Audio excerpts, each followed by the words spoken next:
श्री सुखदेव जी के द्वारा 28 प्रकार के नरकों का वर्णन श्रीमद् भागवत जी में कराया गया। नरकों का मतलब कर्मों का दंड विधान है। जब व्यक्ति अपने कर्मों से विमुख हो जाता है, गलत मार्ग पकड़ लेता है, गलत कर्म करने लगता है, तो उस कर्मों का फिर दंड भगवान का विधान जो है वो देता है, जिसको हम नरक कह देते हैं। जैसे हर देश का एक विधान होता है, कॉन्स्टिट्यूशन होता है, हर राज्य का एक विधान होता है, वैसे ही इस प्रकृति का भी भगवान ने एक नियम बना करके हमें दिया है। किसी को कष्ट नहीं देना, झूठ नहीं बोलना, चोरी नहीं करना, किसी के प्रति ईर्ष्या भाव नहीं रखना, मन में अभिमान न लाना, ये सब प्रकृति के संविधान के लॉज हैं। लेकिन हम इनसे चूक जाते हैं, तो फिर इनके परिणाम स्वरूप भगवान की जो दंड व्यवस्था है उसको नरक कहा गया है। तामिश्र नरक, अंधतामिश्र नरक, रौरव नरक, कुंभिपाक नरक, ये सब नरकों के वर्णन भागवत में सुखदेव जी ने किए हैं। किंतु चलिए, बड़े कोई पाप हो उनसे तो हम जैसे तैसे बचने की कोशिश करते हैं, प्रयास करते हैं, पर कितने पाप तो ऐसे भी हैं जो हमसे अनजाने में हो जाते हैं। कथा ही सुनने आ रहे थे, रास्ता में पांव के नीचे चींटी दब गई, दिखाई तो दी नहीं पर पाप तो हुआ ना। आप कहोगे जी हमने तो जानबूझ के नहीं किया, अनजाने में किए गए पाप का थोड़ी कोई परिणाम मिलता, क्यों नहीं मिलेगा। गलती से आपका हाथ आग में चला जाए तो आग, अग्नि क्या ये सोचेगी कि अरे बेचारे ने गलती से डाला है, इसको नहीं जलाती। अरे आग का धर्म है जलाना, तो गलती से करो या जानबूझ के हाथ डालो, आग जलाएगी। तो पाप तो अनजाने में भी करोगे तो भी परिणाम तो भुगतना पड़ेगा। लेकिन फिर ऐसा क्या करें जिससे हम इन पापों से बच सके। तो कहा अनजाने में किए गए जो पाप हैं उनको हरिनाम के द्वारा नष्ट किया जा सकता है। हमारे जो गुरु परंपरा में कहते हैं 16 माला करिए, 64 माला करिए, इससे क्या होगा, इससे डेली जैसे नित्य प्रति हम जाप करेंगे तो रोज के हमारे अनजाने के किए गए जो पाप हैं वो नष्ट हो जाएंगे। जानबूझ करके किए गए पापों के लिए नाम भी, यद्यपि नाम में सामर्थ्य है, लेकिन जानबूझ के अगर कोई भगवान नाम को पाप मिटाने के लिए उपयोग करता है तो यह नामापराध है।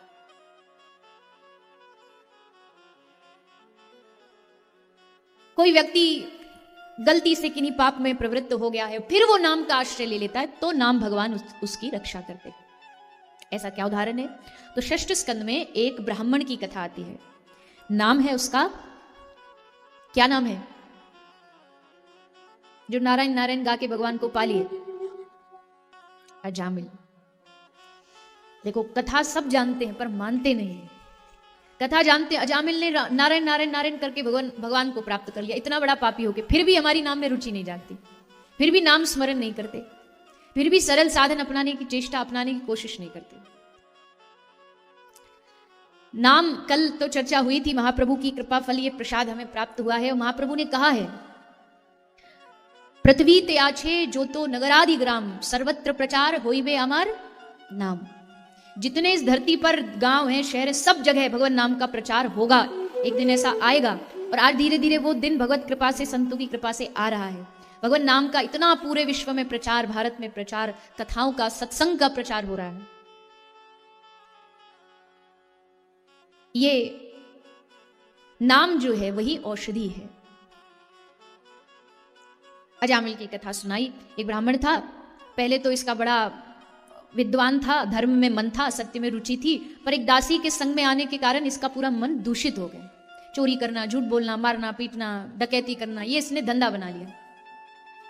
लेकिन फिर क्या हुआ, इसके घर में कुछ संत आए, संतों को भोजन पवाया। संतों ने कहा बेटा दक्षिणा क्या देगा, इसने दक्षिणा देने से मना कर दिया। और तब संतों ने कहा दक्षिणा में एक चीज दे दे, जो तेरे पत्नी के घर में बालक है ना, इसका नाम रख देना नारायण, बस यही हमारी दक्षिणा है। अब इस चीज से आप ये देखिए कि 2 क्षण के साधु संग ने अजामिल के जीवन को कहां से कहां पहुंचा दिया। साधु संग जीवन में कितनी बड़ी क्रांति ला सकता है, भक्त संग जीवन में कितनी बड़ी क्रांति ला सकता है, ये अजामिल की कथा से समझे। एक साधु संकल्प ले ले कि मुझे इस परिवार का, इस गृहस्थ का कल्याण करना है, तो बीच में भगवान भी बाधा नहीं बन सकते। भगवान भी उसको अपनी जिम्मेदारी समझ लेते हैं कि संत ने कहा इस परिवार का उद्धार, कल्याण करना है, तो भगवान भी उसमें सहायता करते हैं। इसलिए मैं हमेशा कहती हूँ जीवन में पूजा पाठ ध्यान साधना जितनी हो सके अच्छा करो, पर कुछ नहीं भी हो पा रहा है तो जीवन में एक सच्चे संत का सानिध्य जरूर रखो। उन संत का सानिध्य प्राप्त होते ही कब उनका संग पा करके अब कोयले की खदान में घुसोगे तो ना चाहते हुए थोड़ी बहुत तो कालिक शरीर पर लगेगी ही। गुलाब के बगीचे में जाओगे तो अपने आप तुम्हारे कपड़ों में भी गुलाब की सुगंध न चाह के भी आ ही जाएगी, क्योंकि ये संग का असर है। संग से बड़ी संग पाके हमारी श्रेष्ठता भी अपने आप बढ़ जाती है। एक महाराज जी कहते हैं, एक बात बताइए, एक मास्टर जी हो, उनकी पत्नी जो अंगूठा छाप, पढ़ी लिखी बिल्कुल नहीं, फिर भी मास्टर जी की पत्नी को क्या बोलते हैं? बोलिए ना जोर से। मास्टर की पत्नी मास्टर नहीं। आप उनसे ये भी कहोगे ना साइन कर दे तो वो भी नहीं आता, अंगूठा छापे एकदम, पर मास्टर की पत्नी है। डॉक्टर की पत्नी डॉक्टर नहीं, भले सर दर्द की गोली की का नाम भी ना पता हो, पर डॉक्टर की पत्नी है। पंडित जी की पत्नी पंडितानी जी। भागवत का पहला भी श्लोक पूछोगे तो नहीं बता पाएंगे, पर पंडितानी जी है, क्योंकि पंडित की पत्नी है। मतलब संग पा करके अपने आप श्रेष्ठता बढ़ गई। संतों का संग पाके, संतों का सानिध्य पा करके, एक चौराहे पर कोई शहर का मशहूर शराबी हो, पता है सबको नशे में धुत पड़ा रहता है, तुम उसके साथ चौराहे पर खड़े होके एक गिलास में वो शराब पी रहा है और तुम एक गिलास में खड़े होके दूध पी रहे हो, लेकिन जब सामने से सड़क से कोई गुजरेगा तो गुजरने वाला क्या बोलेगा? दोनों खड़े होके क्या पी रहे थे? मदरा पी रहे थे, शराब पी रहे थे। ये थोड़ी कहेंगे तुम तो दूध पी रहे थे।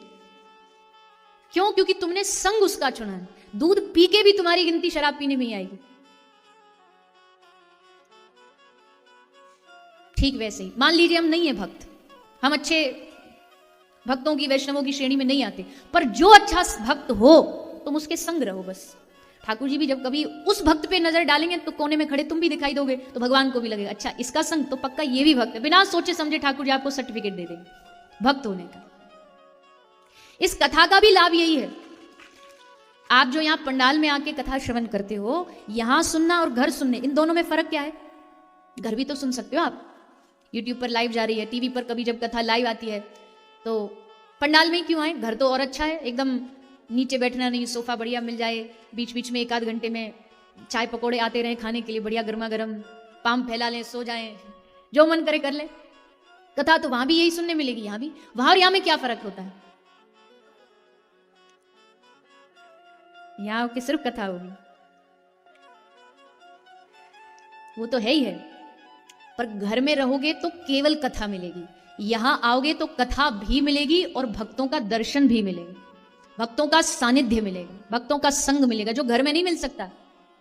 घर में कोई दर्शन भक्त वैष्णव का प्राप्त नहीं होगा, यहां आओगे तो दर्शन होगा। और दर्शन भी कैसा? इतनी भरी भीड़ में कोई सच्चा भक्त बस तुमसे गलती से टकरा भर जाए, तुमको छू भर दे, जैसे बिजली के छूने से करंट पास हो जाता है ना, वैसे भक्त के छूने से भक्ति का करंट पास हो जाता है।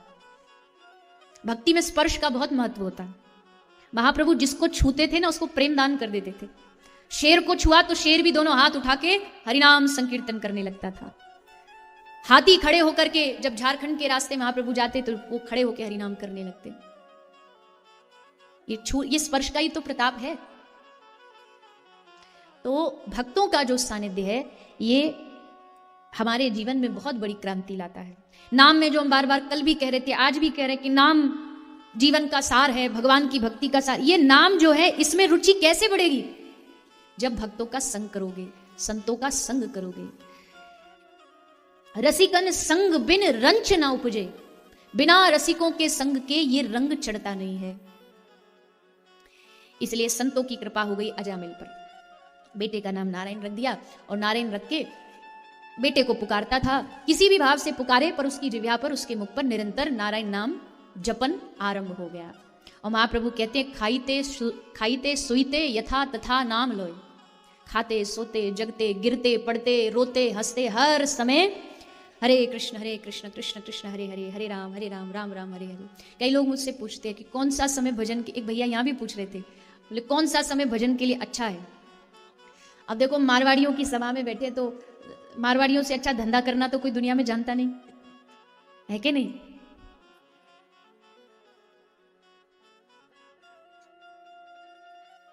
एक चुटकुला सुनाऊं?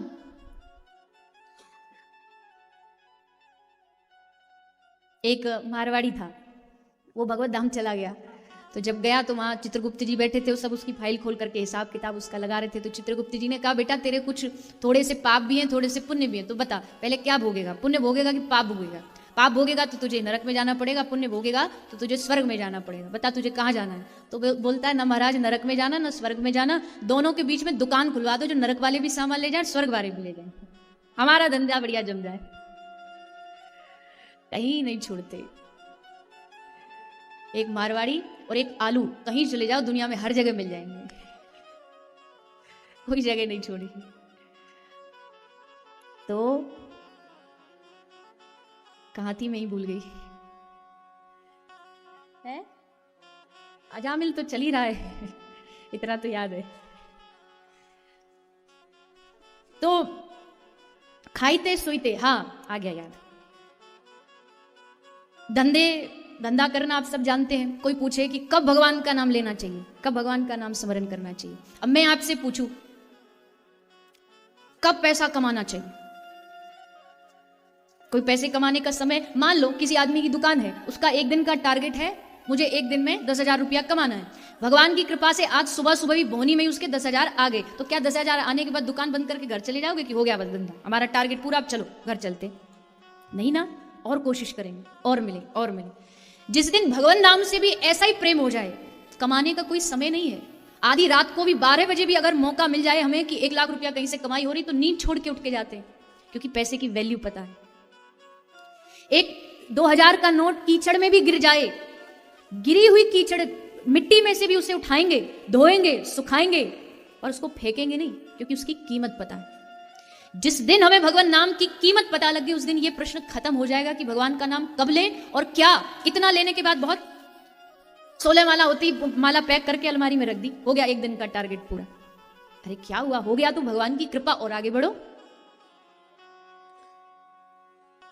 काम ही नारी प्यारी जिमी, लोभ ही प्रिय जिमी दाम, तिमी रघुनाथ निरंतर प्रिय लागहु मोहि राम। जैसे एक लोभी को नारी प्रिय लगती है, लोभी के लिए कामी को जैसे नारी प्रिय लगती है, कामी व्यक्ति को हर जगह नारी में कामना नजर आएगी, उसे हर जगह वो नारी की प्राप्ति के लिए कुछ भी करेगा। जब रत्ना से मिलने जाना था तो क्या किया बाबा तुलसी ने? खूब रोका, पहले तो बड़ी कामना थी पत्नी के प्रति, तू नहीं जाएगी मायके, वो चली गई। और जब चली गई तो आधी रात को उससे मिलने जब तुलसी निकले, आधी रात को नाव पार की, उसके घर की छत पर चढ़ने के लिए एक रस्सी पकड़ करके चढ़े और रत्ना के पास पहुंचे। उसने देखा आधी रात को तुम कहां से आए? बोले तुमसे मिलने का बड़ा मन कर रहा था, तो हम सब छोड़ छाड़ के आ गए। कहां कैसे आए? बोले नाव मिली, रस्सी मिली। रत्ना ने सोचा रात को नाव और रस्सी कहां से मिल गई इनको, कौन लगा के गया रस्सी और नाव? बाहर जाकर के रत्ना ने देखा तो आधी रात को जिसको नाव समझ के आए थे वो एक शव बहता हुआ आ रहा है, और जिसको रस्सी समझ के आए थे वो एक सांप लटका हुआ। तब धन्य है वो भारतीय सनातन धर्म की नारी। कोई साधारण स्त्री होती ना, खुश हो जाती, हमारा पति हमसे कितना प्रेम करता है, देखो सब छोड़ छाड़ के आ गया। पर रत्ना ने सोचा यही समय इसको राम नाम से जोड़ने का। वो बोली, तू मुझहाड़ मास की नारी से इतना प्रेम करता है कि तुझे ये भी नहीं दिखा कि ये शव है कि नाव है, ये रस्सी है कि सांप है, तुझे ये नहीं दिखा? काश इतना ही प्रेम तू अगर राम से कर लेता तो आज राम जी तेरे सामने खड़े होते। बस जीवन बदल गया। कब कौन सी बात जीवन बदल दे कोई भरोसा नहीं। उसी क्षण सब त्याग के बाबा तुलसी से तुलसीदास बन गए। अब मैं दास हूं हरि का। काम ही नारी प्यारी जिमी, लोभ ही प्रिय जिमी दाम। जैसे लोभी को दाम पैसा अच्छा लगता है, खर्च ना हो जाए, चला ना जाए, उसके लिए कितनी कितनी कोशिश करता है।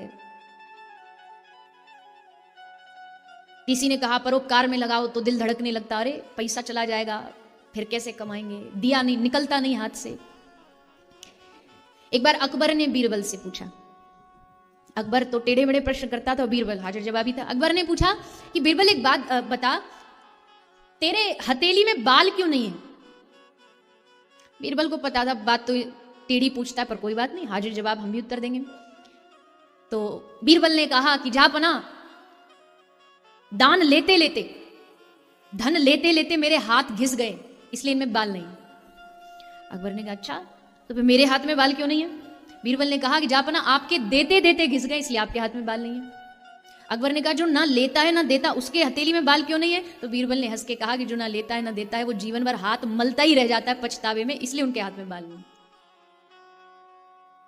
धन का भी ना एक रोटेशन जरूरी है। नहीं करोगे तो आधी रात को 8 बजे 8 नवंबर को मोदी जी आएंगे और फिर आगे क्या हुआ वो तो इतिहास गवाह है। भाइयों और बहनों, अब तो महाराज आधे तो उसी रात को ही खिसक लिए थे, क्योंकि जो इतना जिसमें काई जम गई थी उसका क्या करे, सब काले धन वाले। अच्छा यहां कोई है काला धन वाला? ये बढ़िया था, आपकी हंसी नहीं उत्तर दे दिया नहीं हो अजी, हम तो हैं ब्रज वाले, कहते हम तो काले धन वाले। क्यों? क्योंकि धन तो हमारा भी काला है, बस नाम उसका मोहन मुरली वाला है। ये देखो ऊपर बैठा बैठा सब देख रहा है, काला ही तो है, और धन भी है हमारा। मेरा जीवन प्राण धन सब आप ही हो, तो हो गए काले धन। काला धन है हमारे पास, हमारे पास ठाकुर जी है।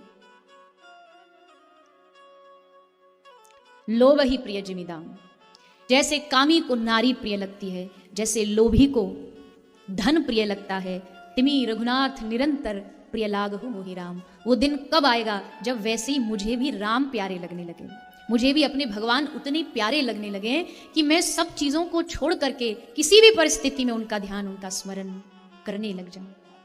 इतनी नाम में निष्ठा हो जाए, नाम में रुचि हो जाए।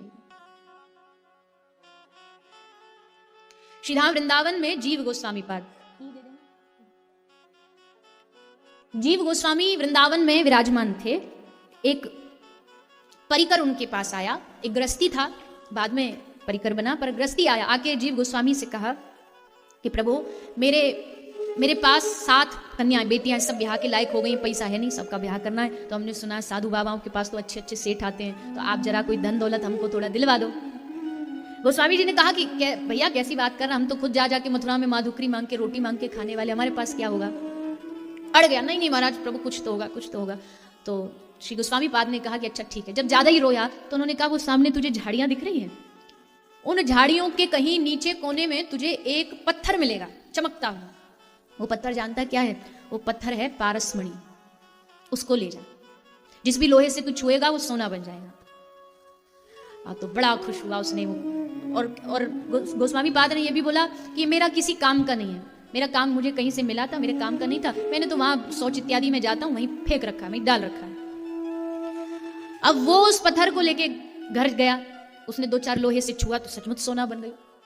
पर अब उसको आश्चर्य ये हुआ कि जब इतनी कीमती चीज को इन्होंने झाड़ियों में ऐसे वेस्टेज की तरफ फेंक रखा है, तो इसका मतलब इससे भी कीमती कोई चीज है। भागा भागा आया, दौड़ा दौड़ा आया, आके बोला गोस्वामी पाद हमको तो इससे कीमती चीज जो तुम्हारे पास है वो दे दो, वो चाहिए। गोस्वामी जी ने कहा बड़े बाबरे तुझे जो चाहिए था मिल गया, तेरा काम बन गया ना, अब तू जा घर वापस अपने बेटियों का ब्याह कर। ना ना प्रभु मुझे तो इससे कीमती चीज है वो चाहिए। आदमी के पास कुछ कीमती होगा तभी तो, एक इतनी कीमती चीज को उन्होंने ऐसे फेंक रखा। गोस्वामी पाद ने कहा देख मेरे पास जो कीमती चीज है ना उसको हर कोई लेने को तैयार नहीं होता है। उसने कहा प्रभु मैं लूंगा, वादा करता हूं मैं उस कीमती चीज को लूंगा। गोस्वामी पाद ने पकड़ा उसका सर और उसके कान में कहा मेरे पास सबसे कीमती चीज क्या है? हरे कृष्ण कृष्ण कृष्ण हरे हरे, हरे राम राम राम हरे हरे। मेरे पास ये नाम दुनिया का सबसे कीमती वस्तु है। वो चरणों में गिर पड़ा, प्रभु मुझे यही दे दो, अब नहीं जाना दुनियादारी में वापस, अब यही कीमती चीज मुझे दे दो। शिष्यत्व स्वीकार कर लिया, उसको शिष्य बना लिया गोस्वामी पाद ने। कृष्ण नाम की बड़ी कीमत है, राम नाम की बड़ी कीमत है।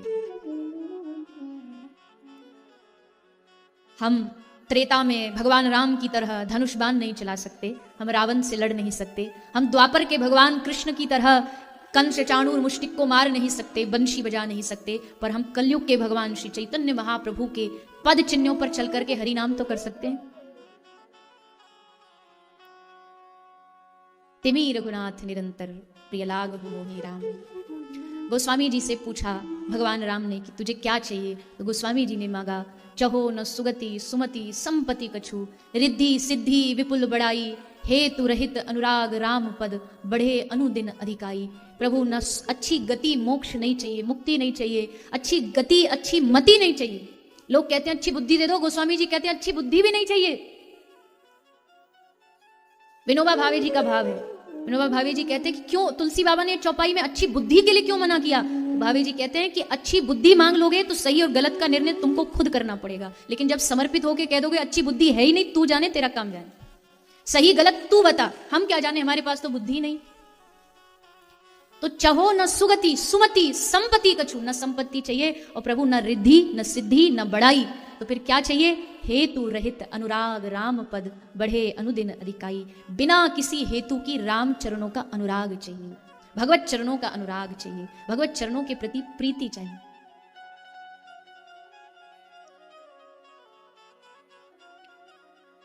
माफ करना, पर आजकल के लोगों को मांगना नहीं आता भगवान से, कतई मांगना नहीं आता, फुर्सत ही नहीं मिलती अपने स्वार्थों को मांगने से। रुपया, गाड़ी, लत्ता, कपड़ा, मकान, दुकान, धंधा, बिजनेस, सोना चांदी, इसी को भगवान से मांगती है। तो दुनिया भी दे देगी, पर दुनिया क्या नहीं दे सकती, दुनिया आपको भगवान को नहीं दिला सकती, वो भगवान ही दिला सकते हैं। भगवान के पास सबसे कीमती कोई चीज है तो वो उनकी चरणों की भक्ति है, चरणों का अनुराग है। कितने जन्म बीत गए दुनियादारी मांगते मांगते, संसार की चीजें मांगते मांगते, यहां तक कि पशु योनि में भी बस अपनी ही स्वार्थ सिद्धि के लिए हम मांगते रहे। देवता बने तो भी स्वार्थ नहीं छूटा, ये मैं नहीं कह रही, ये शास्त्र कहते। देवता बन जाना कोई बड़ी बात थोड़ी है, देव योनि में भी स्वार्थ नहीं छूटता है। मेरा अधिकार नहीं है बोलने का, लेकिन जब पूजा हो जाती है, कर्मकांड विधि विधान जब हो जाते हैं, तो थोड़ा जल पंडित जी सामने समर्पित करते हैं और कहते हैं इसको आंख पे लगा और बोलो शक्राय नमः शक्राय नमः। क्यों ऐसा मानते? पूजा खत्म होने के बाद इंद्र बैठा रहता है कि तुमने जो पूजा किया उसका फल चुरा ले जाए, क्योंकि जितना उसके पास पुण्यों का फल होगा उतने दिन वो गद्दी पे कुर्सी पे बना रहेगा। जैसे फल खत्म तो उसकी कुर्सी खत्म, इसलिए सबके पुण्यों को चुराते घूमते। सोचो आप, देव योनि प्राप्त होके भी क्या प्राप्त हो गया, स्वर्ग जाके भी क्या प्राप्त हो गया। इसलिए कहा करूं वैकुंठ ही जाए, जहां नहीं नंद जहां नहीं यशोदा। भगवान कृष्ण कह रहे हैं स्वर्ग जाना, वैकुंठ जाना, ब्रह्मलोक जाना, ये सब नहीं चाहिए। जो इनमें बैठे वो मांग रहे हैं कि हमें पृथ्वी पर ब्रज में मानव बना के, पत्ता बना के, वृक्ष बना के भेज दो। श्री नरोत्तम दास ठाकुर महाशय कहते हैं, कालिंदीर कुले के लिए कदम बेरवन, रतन बेदीर ऊपर बैठाबो बोशाबो दुजन। क्या चाहिए तुमको? बोले वृंदावन का किनारा हो, उस पर सुंदर आसन पर श्री राधा श्याम सुंदर बैठे हों और मैं उनकी सेवा में नित्य सखी सहचरी दासी मंजरी बन करके उनकी सेवा करूं। सेवा अभिलाषा करे नरोत्तम दास, ये अभिलाषा है। इस अभिलाषा में रस भी बहुत है, मिठास भी बहुत है। ये जो हमारे भीतर एक चिंता हमेशा हमें परेशान करती रहती है, संसार की कोई भी चिंता हो सकती है, भीतर ही भीतर जलाती रहती है। जलन से अगर कोई बचा सकती है तो यही अभिलाषा बचा सकती है। सेवा सुख, सेवा सुख प्राप्त होने से फिर जो जीवन की और कमियां वो गौण हो जाती है, फिर वो दिखती नहीं, फिर केवल सेवा सुख दिखता है। तो राधा कृष्ण प्राण मोरा जुगल किशोर, ऐसा समय आए कि राधा माधव राधा श्याम सुंदर हमारे प्राण बन जाएं, हमारी श्वास बन जाएं। और ये कब होगा? ये भक्त के संग से ही हो सकता है। इसलिए अजामिल की कथा सुनाने के बाद वृत्तासुर की कथा सुनाई और वृत्तासुर की स्तुति में वृत्तासुर ने मांगा, अहम हरे तव पादैकमूलम दासानुदासो भवितास्मि भूय। जब वृत्तासुर दैत्य होकर के जब उससे पूछा गया कि तुझे क्या चाहिए, तो कहा दासा, जो ठाकुर महाशय मांग रहे हैं कि दासों का दास, दासानुदासो भवितास्मि भूय, मुझे अपने भक्तों का दास बना दो, मुझे अपने प्रेमियों का दास बना दो, मुझे अपने संतों का दास बना दो। ऐसी वृत्तासुर ने भगवान की बड़ी प्यारी स्तुति की। ऐसा ही संग एक और भक्त को गर्भ में प्राप्त हो गया। भगवत शिरोमणि नामाचार्य श्री देवर्षि नारद जी का संग प्राप्त हुआ। किसको? हिरण्यकश्यपु के पुत्र श्री प्रहलाद जी को। प्रहलाद जी अपनी माँ के गर्भ में थे, हिरण्यकश्यपु ने तप किया था, देवता घबरा गए कि ये ऐसा तो इसका बेटा भी ऐसा ही निकलेगा, इससे अच्छा जन्म ले, पहले ही मार दो। इंद्र हिरण्यकश्यपु की पत्नी कयाधु का हरण करके ले जाने लगा, पर रास्ते में नारद जी मिल गए। नारद जी ने कहा नहीं नहीं नहीं, इसके घर में कोई दैत्य वैत्य नहीं पल रहा, इसके घर में भगवान का बहुत बड़ा भक्त पल रहा है, छोड़ो इसे। नारद जी कयाधु को आश्रम ले गए, सत्संग सुनाया, भजन करवाया, सत्संग से जोड़ा। प्रहलाद जी घर में बैठे बैठे सब सीखते जा रहे हैं, सब पाठ पढ़ते जा रहे हैं। जन्म हो गया, घर में खूब बधाइयां बटी, आहा बेटा हुआ है। हिरण्यकश्यपु को 10वां पुत्र हुआ है, बड़े खुश हुए। हिरण्यकश्यपु भी बड़ा प्यार करता है प्रहलाद से, सबसे छोटा लाडला है।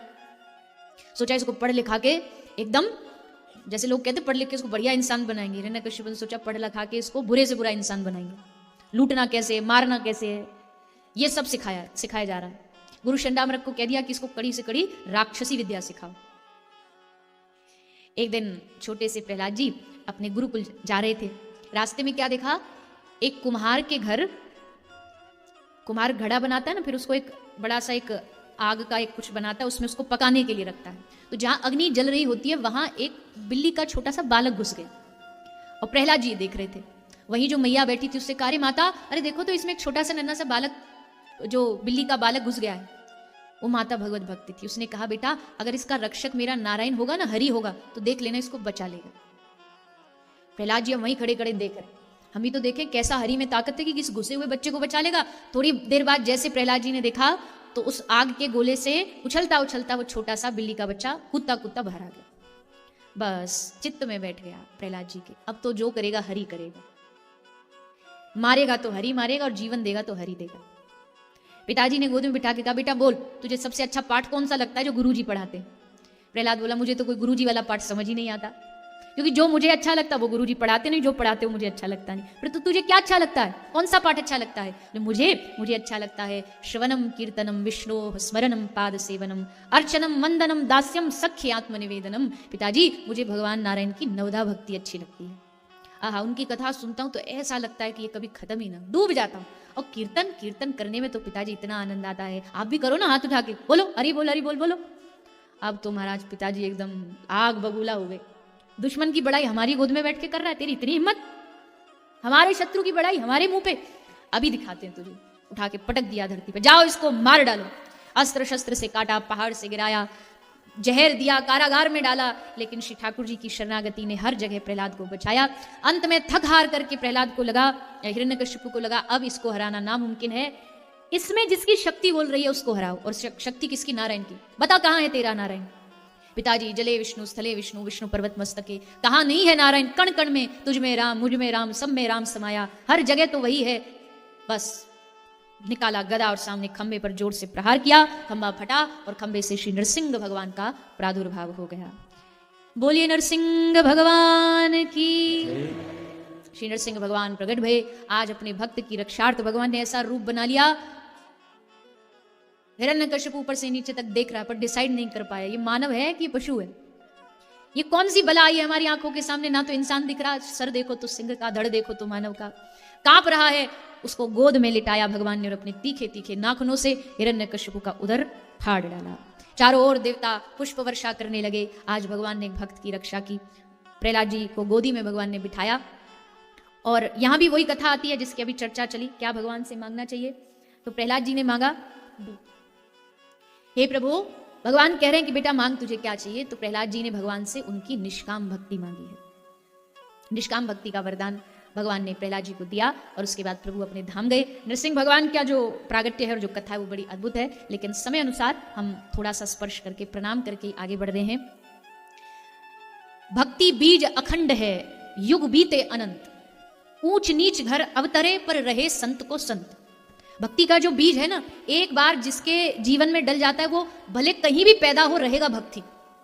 भक्ति की डिग्री हर जन्म साथ जाती है और बाकी नहीं जाती। आप यहाँ पीएचडी कर लो, अगले जन्म में फिर केजी से ही शुरू करना पड़ेगा। पर भक्ति जहां इस जन्म में रुकेगी, अगले जन्म में फिर वहीं से शुरू हो जाएगी, चाहे पशु ही क्यों ना बनना पड़े। ऐसा कौन सा उदाहरण है जी जो पशु भी भक्ति करता हो? सुनिए, आसित गिरवरो राजस त्रिकूट इति विश्रुता। एक बार त्रिकूट पर्वत पर एक हाथी रहता था जिसका नाम था गजेंद्र। बड़ा उसका लंबा चौड़ा परिवार था, खानदान बड़ा था खूब। एक दिन मन में आया चलो पिकनिक करके आते हैं। परिवार को लेके आ गया, सरोवर में आके नहा रहा है, बड़ा आनंद ले रहा है। आहा, हमसे बड़ा सुखी कोई नहीं, संग में बीवी बच्चे सब देखो हमारे संग घूमने आए हैं। सूंड में पानी भर भर के सब एक दूसरे पे छिड़क रहे हैं, डाल रहे हैं, बढ़िया सबको मजा आ रहा है, होश ही नहीं है, बस खुशी खुशी नाचते गाते। पर इसी खुशी में एक बाधा आई। स्नान करते करते ग्राह एक मगर ने आके गजेंद्र का पांव पकड़ लिया। अब जैसे पांव पकड़ा, शक्तिशाली था गजेंद्र, उसे लगा एक मगरमच्छी तो है, पांव मारेंगे पटकेगा दूर। लेकिन ये मगर ही नहीं है, ये काल ही मगर बन के आया है। मगर ने पांव पकड़ लिया। अब देखो, अब ये भागवत की जो कथाएं हैं ना, ये सब हमारे ही जीवन की कथाएं, कोई अलग नहीं है। कोई सुखदेव जी परीक्षित को हाथी घोड़ा की कथा नहीं सुना रहे हैं। कौन है ये गजेंद्र? ये हम सब हैं, हम सब जीव ही गजेंद्र हैं। हम सब मौज मस्ती में हैं, परिवार बढ़िया है, खाने को बढ़िया है, मौज मस्ती चल रही है, होश ही नहीं है कि जीवन जा रहा है। और फिर उसी मौज मस्ती में एक दिन आके काल हमारा पांव पकड़ता है। काल धीरे धीरे हमें अपनी ओर खींचता है। काल क्या है? मगर क्या है? मगर किसको कहते हैं? किसी ने कहा जी चलो कथा सुन लो, तो क्या बोलेंगे? कथा सुन तो लेते मगर। बच्चों के एग्जाम चल रहे, वृंदावन चले तो जाते मगर, तो उसकी बेटी की शादी, ये मगर पकड़ के रखता है, ये नहीं छोड़ता।